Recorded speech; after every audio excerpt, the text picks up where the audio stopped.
Well, this is a really nice surprise for me. I'm told I got a guy coming for a cabin, meet him at 3, and these guys show up with tactical razors and the whole 9 yards. So we're gonna do a little tour, find out what's going on, and see what they got. Go. Oh man, you guys are like a kid in a candy store. As you can see right here, you see the back end of the M Razor. All right, this is a Razor 900. Technically, it sits on a 1000.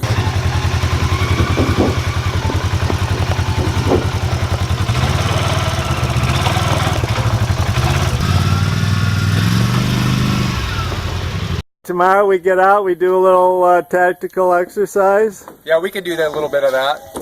I gotta have some fun besides that as well, you know. And what, just no damage? We'll try not to damage the stuff because, like I said, it's very expensive and we have to use it for displays. So we got to make sure everything's in good working order. Well, if we damage it, maybe they'll leave it here and you get another one. Yeah, maybe so. That'd be your lucky day.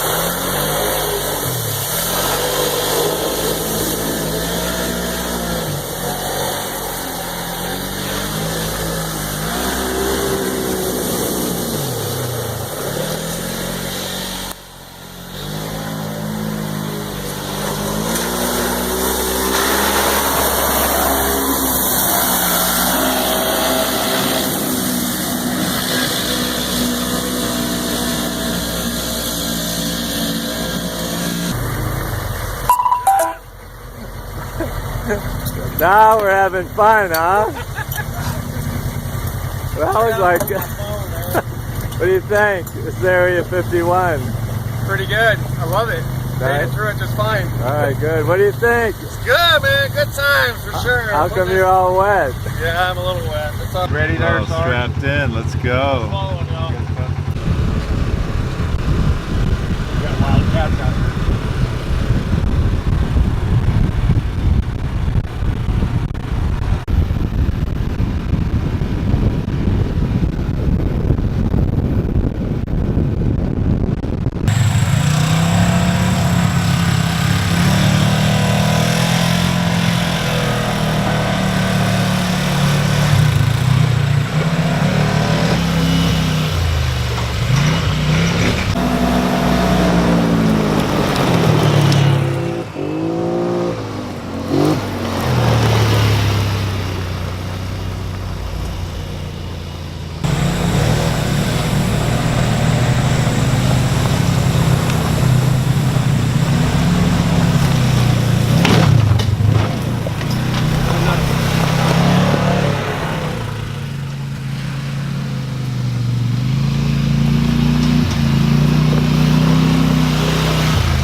We went out and we got a few bumps and scratches. How did you think your vehicles performed on the trails? I think they did pretty well. They did what they were built for. You have some good trails out on your property here, Russ.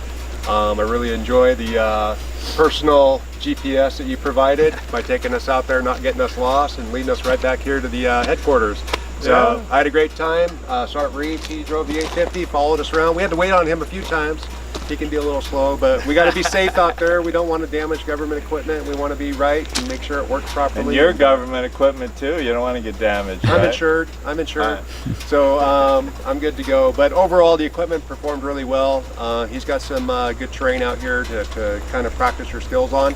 Overall, again, Russ, great being here. Great having you with us on the We'll do ride. some more this afternoon. All right. Yeah, Yay. definitely. We'll probably go out and have some fun. Right. With my buddies here, and we'll shoot back up here if we Sounds don't good. get lost. All right. All right, we're gonna do a little. All right, we're gonna take this out, check some trails out. My buddy Russ here, who's videotaping me, he's gonna show us the way so we don't get stuck. This is a tactical mission. This is a tactical mission. Yes, you got to lead the way. You're point man. Point man. There you go. I want some of that.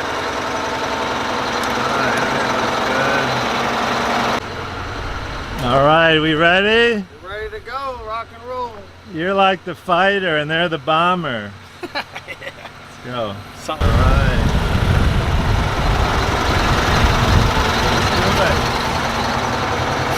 You having fun out here? Lots of fun. It's a good time out here. You should have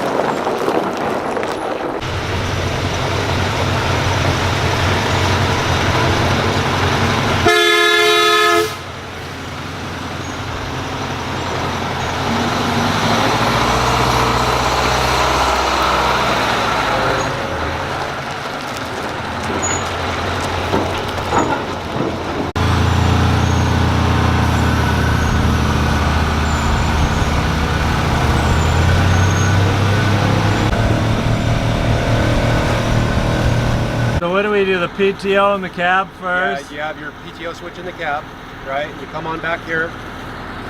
You have a remote control connector. You can have this off or on. Do you have the actual remote control for it? No. Okay. On this, in order to get your idle kicked up, you just hit this switch right here and your latch button. You got to have the power on it. Power on. Right. Okay. Triggers. Does that do both? Yeah. That's to go up or down. Does one first.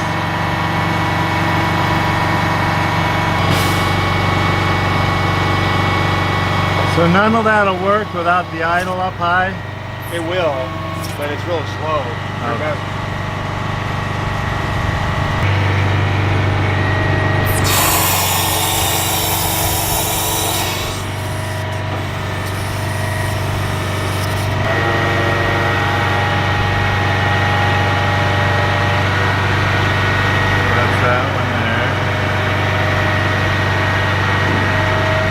All right, so where's the override there? The override switch is right here. You stick a flat tip up through the little slot there and depress that button in, and it overrides the solenoid. Well, and then what'll happen? You can use your hydraulics.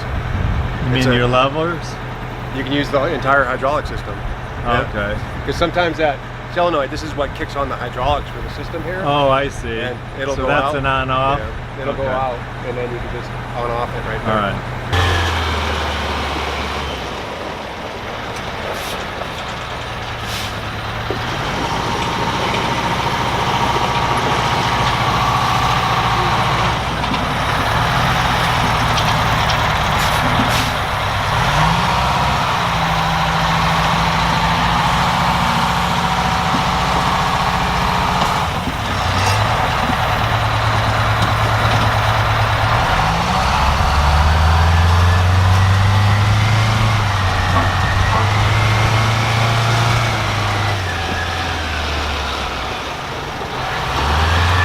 So you guys are having fun driving all this stuff? pretty good. We don't get to drive these very regularly anymore. So our main vehicles are Chevys and Fords and Volvos. All right, and the new tactical Razor. Or yeah, new tactical Razor for sure.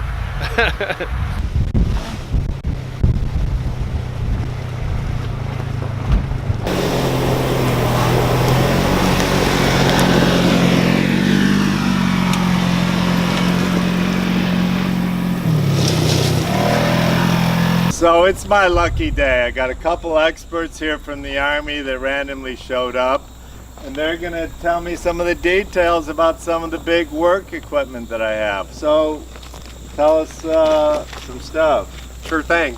Hey, first of all, my name is Sergeant Poole. To my left is Sergeant Reeves. We're assigned to a company in the Army. It's called the Mobile Exhibit Company. We do a lot of the marketing aspect for the Army. Our mission in our unit is to connect the American people with the America's Army. We take equipment around the country and show it off at high schools, colleges, county fairs. We take it in parades, you name it, we're there to support it. All right, today we brought the two vehicles in the center which consists of a Polaris M Razor, which is basically a Razor 900. And to the left of the Razor, we have an M850, which is technically speaking a Sportsman 850. However, on either side of these two ATVs, we have what's called a Hemet Oshkosh series vehicle. And over on the left side, we have a Stewart & Stevenson's dump truck. All right, so first of all, let me talk briefly about this Oshkosh 4-axle, 8-wheeled vehicle, okay? The Army, as far as I'm concerned, personally speaking, I spent many years as a mechanic in the Army. My favorite vehicle by far is anything Oshkosh, all right? This, like I stated, is made by that company. They're located in Oshkosh, Wisconsin. This vehicle has plenty of purposes in the Army. This one right here, not only can it carry a lot of damn weight, in excess of 25 tons, this thing is versatile. They make wreckers out of them, they make cargo carriers, they make missile systems out of them. This one is multi-purpose. As you can see, it has a swivel trailer on the back. We use it to haul a lot of cargo, and you can also use it to haul missiles. All right. I saw like a picture of a big laser gun on one too. What about that? Laser gun? Laser gun. That's what I've got on order, but it's back ordered. Oh, it's back Sorry, ordered. go ahead. All right. I see your point. But yeah, maybe they haul laser guns, but we don't want to, you know, disclose that information, okay? So we'll just have to use our imaginations as far as the laser guns are concerned. But overall, like I said, this piece of equipment is awesome. It's awesome to drive. It has a Detroit diesel 2-stroke engine in it. It puts out over 1,500 foot-pounds of torque. So you can tell with that amount of power, it hauls a lot of weight. My wrecker, like I stated, again, it looks like this vehicle. It's basically a recovery vehicle. It's used to haul, you know, broken down equipment, tow equipment. It has a crane on it and so forth. That sucker will haul a Bradley fighting vehicle, which weighs 30 tons. All right, so you can tell it has a lot of power. And if you use them correctly, you can get a lot out of them. This gentleman here, he ended up buying this piece of equipment off the auction block. All right. I haul a few logs on there. I love it. A few pieces of lumber, no problem at all. Yeah, and you know what? He can get all the way around here for days. It's got a 300-gallon diesel tank on it. So by far, very good vehicle for what he's doing out here on this piece of property as far as maintaining it and so forth. So I'm glad to see that you were able to get this at a good price. Yeah.